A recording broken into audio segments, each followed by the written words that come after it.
गुरु ब्रह्मा गुरु विष्णु गुरुर्देवो महेश्वर गुरु साक्षात् परम ब्रह्म तस्मै श्री गुरुवे नमः। ओम नमो ब्रह्म दिव्यो ब्रह्म विद्या संप्रदाय कृतभ्यो वंश ऋषिभ्यो महद्भ्यो नमो गुरुभ्यः। सर्वपल्लवरहित प्रज्ञानघनः प्रगद्धो ब्रह्मेवामस्मि। ओम नारायणं पद्मं वसिष्ठं शक्तिं च तत्पुत्रं पराशरं च व्यासं सुगं गौड़पदं महांतरं गोविंदमथास्य शिष्यं श्रीशंकराचार्यमथापदपादं च हस्तामलकं शिष्यं तम तोटकं भक्ति कारण गुरु संतो मानतस्मि। श्रुति स्मृति पुराणानाम् आलयं करुणालयं नमामि भगवत्पादं शंकरं लोकशंकरं।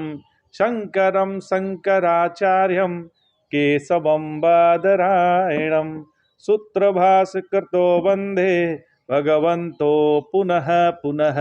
ईश्वरो गुरुरात्मेति मूर्तिभेद विभागिने व्योमवप्ताय देहाय दक्षिणामूर्तये नमः। ओम श्री गुरुभ्यो नमः।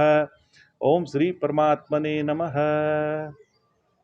हम लोग गीता के 9वें अध्याय का अध्ययन कर रहे हैं। बीच में 4-5 दिन थोड़ा सा हम महाशिवरात्रि में श्री गुरुदेव के साथ में थे, इसलिए गीता पे पोस्ट नहीं आ पाया, इसके लिए क्षमा चाहते हैं। पुनः जो है निरंतर जारी रहेगा।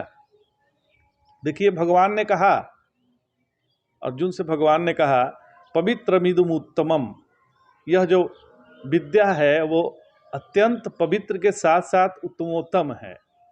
अब उत्तम का अर्थ है, पवित्र तो है पर उत्तम न हो, ऐसा भी हो सकता है। कई चीज ऐसा है कि जो पवित्र तो है पर उत्तम नहीं है। जैसे आपको पवित्र भी जल दें लेकिन उसमें गंदलापन दिखेगा। जैसे गंगा जी, बरसात के दिनों में गंगा जी तो पवित्र है, लेकिन बरसात के दिनों में वो उनमें क्या है कि चारों तरफ की गंदगी बह के गंगा जी में जाती है तो थोड़ा सा गंदी दिखती है, इसलिए उसको उत्तम नहीं कहा जा सकता। तो हमें स्नान करने में भी हिचकते हैं। तो पवित्र भी है और उत्तम भी है। भगवान कह रहे हैं उदिति गंगा, उत यानी ऊपर, जो सर्वोपरि है उसका नाम होता है उत, और उत ऊपर, जो सबसे ऊपर हो, सर्वोपरि, निर्तिशय होए, जिससे बड़ा और कोई नहीं है, तो जिससे बड़ा कोई नहीं है, निरुत्तर हो, इससे बड़ी विद्या और कोई नहीं है। यह ऐसी विद्या है जो अति उत्तम है। यह विद्या उत्तम है, इसका कोई प्रमाण भी है? यदि ऐसा प्रश्न आए कि भैया ये विद्या उत्तम है, इसका क्या प्रमाण है, तो उत्तर में कहा जा सकता है कि परलोक है। किसने प्रत्यक्ष रूप से परलोक को देखा है? तो कोई लौट कर आया है, बता रहा है कि हम स्वर्ग होकर आए हैं, यह देख कर आए हैं। तो विद्या ऐसी होनी चाहिए कि हम यहीं अपने जीवन में उसका अवगम, अधिगम कर सकें।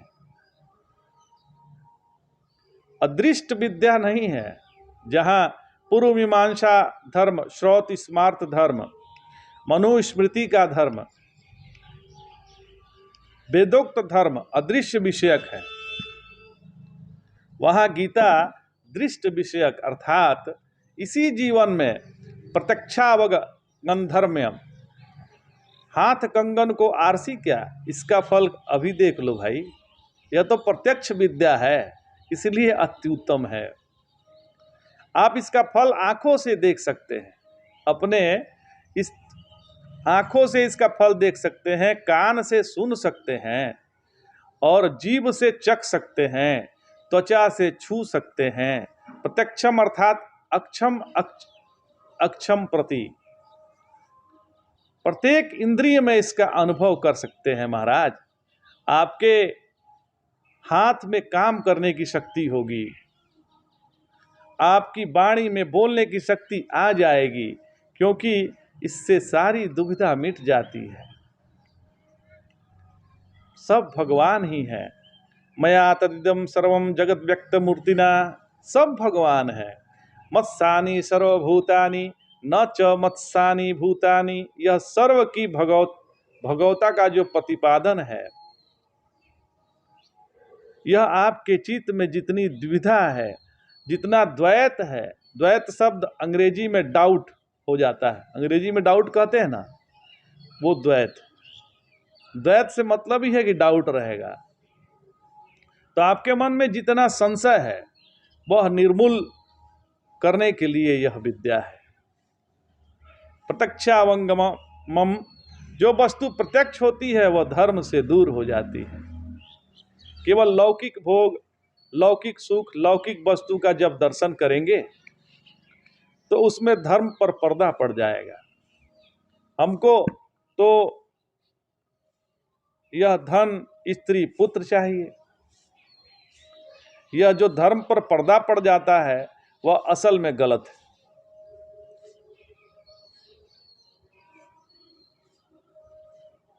जैसे गलितम गलता, गलितम गलता, जो अपने स्थान से च्युत हो गया है, गल के गिर गया है, उसको गलत बोलते हैं। गलत किसको बोलते हैं? गलितम गलता, जो अपने स्थान से गल गया है, जो अपने निज स्थान को छोड़ दिया है, निज स्थान से च्युत हो गया है, उसको गलत बोलते हैं। उसको बोलते हैं स्थान भ्रष्ट हो गया है। कोई भी चीज अपनी जगह से हट जाए, हाथ अपनी जगह से हट जाए, पांव अपनी जगह से हट जाए, तो गलत हुआ कि नहीं हुआ? अब आइए, जो विद्या हम बता रहे हैं कि सब में परमात्मा है, सब परमात्मा ही है, परमात्मा के सिवाय कुछ नहीं है। न च मत्स्थानि भूतानि, जो भी भूत हैं, जो भी ये देह दिख रहे हैं, जो भी ये दृश्य जगत दिख रहा है महाराज, वह केवल और केवल परमात्मा ही है। द्वैत मतलब क्या हो गया? अंग्रेजी का डाउट हो गया। अपने स्थान से हट गए मतलब पथ भ्रष्ट हो गए, अपने स्थान से स्थान भ्रष्ट हो गए। तो अपनी जो निजी स्थिति है साक्षात सच्चिदानंद की, उससे हम भिन्न हो गए, तो अपने स्थान से भ्रष्ट हो गए। तो स्थान से जब भ्रष्ट हो गए, गलत हो गया, तो गलितम गलता, वहां गल गया, उसको गलत बोलते हैं। जो अपने स्थान से हट गया वो गलत हो गया। जैसे बनिया का काम है कि जो सामान जिस रूप में 1 रुपये में खरीदा, उसको भले 2 रुपये में बेच दे, पर उसमें मिलावट नहीं होना चाहिए, वो चीज़ गलना नहीं चाहिए। जो चीज़ है वो होना चाहिए, उसकी मात्रा उतनी होनी चाहिए। 1 केजी के जगह पे 1.25 केजी न हो जाए, 100 ग्राम कम न हो जाए, मतलब वो गल न जाए, जितना है उतना ही। वैसे ही आप जो है 100% साक्षात सच्चिदानंद स्वरूप हैं। और आप, हम लोग क्या किए हैं कि अपने आप को देह मान लिए हैं, अपने आप को जीव मान लिए हैं, अपने आप को नाम और रूप में व्यवस्थित कर लिए हैं कि ये हम हैं। अच्छा ध्यान दीजिएगा, किसी को भी अपने जन्म का ज्ञान नहीं है, किसी को भी नहीं होता कि मेरा जन्म कब ठीक ठीक हुआ। किसी को भी यह ज्ञात नहीं होता कि मैं कब जो है बढ़ने लगा, कब मैं बच्चे से जवान हो गया, यह किसी को भी ठीक ठीक पता नहीं चलता। आपको यहाँ तक बता दें कि आपका बाल कब पकने लगा, दाढ़ी कब पकने लगी, ये भी आपको ठीक ठीक पता नहीं चलता। वैसे ही हमारी कब मृत्यु इस शरीर की होगी, ये भी किसी को पता नहीं होता। तो हम मरे कब महाराज? मरता वही है जो जन्म लेता है।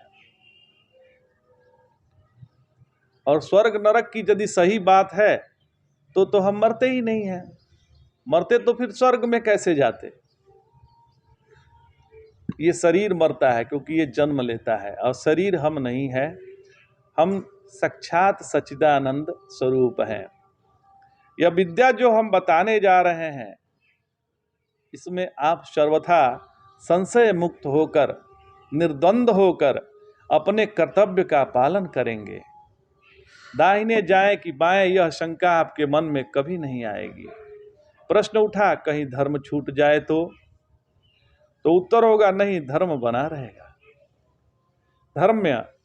धर्म होता है हमारे हृदय में, धन बाहर होता है और काम रहता तो भीतर है। लेकिन कामना बाहर की वस्तु की होती है, काम अंदर है लेकिन कामना बाहर की वस्तु की है। यानी अर्थ जहाँ स्वयं बाह्य है वहाँ कामना बाह्य, अर्थ और काम दोनों को नियंत्रित करती है। स्पष्ट रूप से उपनिषद में यह बात आई है, अर्थात हमारी बुद्धि बनी रहेगी। नास्ति बुद्धिर्युक्तस्य न चायुक्तस्य भावना न चाभावयतः शांति शांतस्य कुतः सुखम। उपनिषद में इसका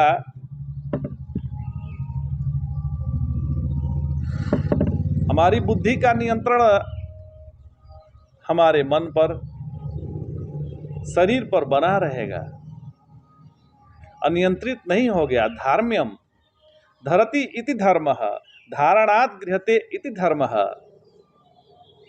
जिसको हम धारण करें उसका नाम धर्म है। धर्मो रक्षति रक्षितः। यदि तुम धर्म की रक्षा करोगे तो धर्म तुम्हारी रक्षा करेगा। यदि तुम अपने धर्म को रक्षा नहीं करोगे तो वह भी तुमसे निरपेक्ष हो जाएगा और तुम्हारी सर्वथा उपेक्षा कर देगा। श्रोता यह सुनकर प्रश्न करता है कि भगवान, ऐसे दुष्कर धर्म का पालन करना तो बहुत कठिन है। धर्म भी हो, फल प्रत्यक्ष भी हो, उत्तम भी हो, तो ये तो बहुत कठिन होगा करना। तो उत्तर मिलता है कि नहीं, ऐसा नहीं है। कर्तम सुसुखम, सुख में पहले से सु तो है। एक सु को छोड़ दिया, करने में अत्यंत सुगम हो गया। ऐसी विद्या हम बताएंगे। तो पहले जितने विद्याएं बताई गई हैं उनमें यह 9वें अध्याय की विद्या बड़ी विलक्षण है महाराज, बड़ा आनंद है। यह पूर्वार्ध का उपसंहार है, इसमें भी आनंद है। तो इसमें बने रहिए। 9वें अध्याय अत्यंत उत्तम अध्याय है। भगवान ने अत्यंत अच्छी बात, यह विद्या जो बताई है वो सर्व विद्याओं में अति उत्तम है। इसको श्रवण मात्र से भी मुक्ति मिल जाती है। तो आज इतना ही। जय जय शंकर, हर हर शंकर, नमामि शंकर, भजामि शंकर।